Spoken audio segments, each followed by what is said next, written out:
Everything is on fire. We don't know how many wounded there will be. Get ready. The call to the military hospital in Mirny came about half an hour after the disaster.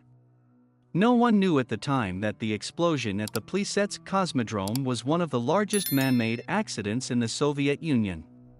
There were many injured, dozens of people died. To this day, no one knows why it happened this way. Maybe the slovenliness of the designers is to blame? Or maybe the rag used to plug the leak of liquid oxygen. The cosmodrome, Plesetsk, has always been perceived as a cosmodrome of secondary importance. Of course, the facility is not as hyped as Baikonur, but it also has something to be proud of.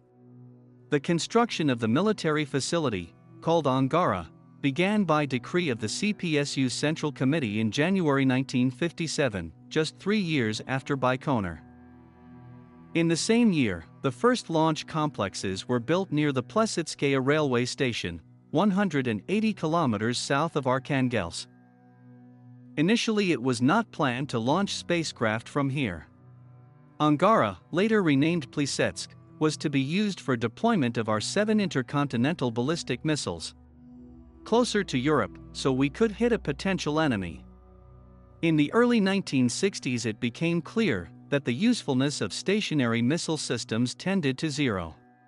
In addition, the space race between the two superpowers was gaining momentum. Therefore, from the mid-1960s the site began to be developed along 2 lines: missile and space. The testing ground was still used for the deployment of missiles, and the service personnel began to prepare for the launch of space satellites. The first satellite from Plesetsk went into space 5 years after Yuri Gagarin's flight. Gradually, the military orientation of the polygon transformed more and more into a peaceful one. Soon Plesetsk was fully involved in international programs, sending satellites of European countries into orbit. At its heyday, the cosmodrome in the Arkhangelsk region accounted for almost half of all world space launches. By the early 1980s, Plesetsk had long and successfully operated the Soviet Vostok 2M launch vehicle. The model was notable for an extremely high degree of reliability. There was only one accident during almost 100 launches. Alas, at the beginning of 1980 the statistics were about to change seriously. Explosion. The launch of the Salinity reconnaissance satellite was scheduled for 21 hours and 16 minutes on March 18. The device was supposed to register ground-based electromagnetic emissions of a certain spectrum, thus helping to determine the location of military facilities of other countries. In such cases it is customary to say nothing foretold trouble. Catastrophes did not happen at Plesetsk for a long time. There was one, but in far 1973. It was followed by an innumerable number of successful launches. The day before start there was already Vostok 2M rocket, which had to send Salinity to reconnaissance for enemies on the 4th launcher. The pre-launch preparation was successful, no remarks were made during the general testing. There were a few hours left before launch when the rocket began to be refueled. The propellant tanks were the first to be filled, and then at 18:05 the filling of liquid oxygen began. Oxidizer refueling was suspended once due to liquid oxygen leaking at the junction of the filler joint and the 3rd stage refueling valve. Such leaks of oxidizer have occurred before, because this unit has never been known for air tightness. Kommersant quoted rocket test pilot Sergei Ivanov as saying 20 years after the accident. On the day of the accident he was on duty at the Plesetsk command post. According to him, the leak was not perceived as something extraordinary. A piece of cloth was lifted from the pad where the rocket was serviced in order to seal the leakage. Whether they did it or not, it is impossible to know today.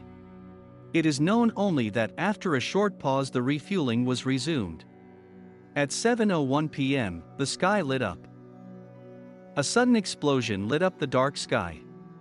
In the blink of an eye, the launch pad was transformed into a fiery inferno. Under 100 tons of kerosene, and nearly 200 tons of liquid oxygen left no chance for the maintenance staff who were completing the final pre-flight preparations. "Take the strain off the board," was the only thing one of the officers had time to shout.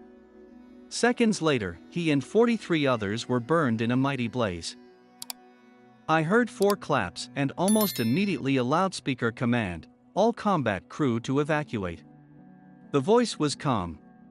Out of 214 launches, I had all the rockets taking off. So I was confident in a successful launch of this one as well.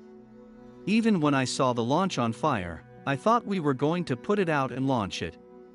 But the fire was so powerful that the service trusses were bent and became like burnt-out Bengal lights, Vasily Shevchenko, then acting head of the compressor station department, later recalled. Meanwhile, the military hospital in Mirny was hurriedly preparing for the influx of burnt-out soldiers. Urgently, all local medics were summoned to the hospital, the intensive care and surgical departments were hurriedly vacated, an ultrasound scanner and an apparatus for spraying medicines in case of upper respiratory tract injuries were brought from Gomel. It was the first such large-scale tragedy for the doctors. The situation was complicated by the fact that the soldiers were not just burned, but also poisoned by gases produced by burning fuel and cables. It was after the Plesetsk disaster that a new term, thermochemical damage, appeared in medicine. A total of 43 people injured in the accident were admitted to the hospital. 4 of them died. Thus, the number of victims of the catastrophe grew to 48 people. A rag or a filter? The fire was extinguished for several more days. At the same time, a government commission began to investigate the causes of the accident. It consisted of dozens of people, from prominent scientists and specialists in rocket and space technology to senior military and government officials. Conclusions had to be drawn literally out of thin air. First, there was nothing left to investigate after the explosion. There was almost nothing left at the test site. Second, for obvious reasons, there were no direct witnesses who were near the rocket at the moment of the accident. Even the number of explosions and their locations remained unclear. So it was necessary to rely on the testimony of the people who were far away from the rocket. At last, the testimony about the leak of liquid oxygen and the rags which had been lifted to the site to wrap up the place of the leak was remembered. Liquid oxygen itself is a very powerful oxidizing agent, in interaction with which organics quickly burns with great heat release. The contact of liquid oxygen with chemically active material, which could be on the rag, can lead to the release of red-hot to almost 1,000 degrees of atomic oxygen. So the commission decided, as a result of a violation of technological discipline, someone from the operating staff tied up the place of the leak with a piece of cloth. It ignited, which eventually led to the explosion.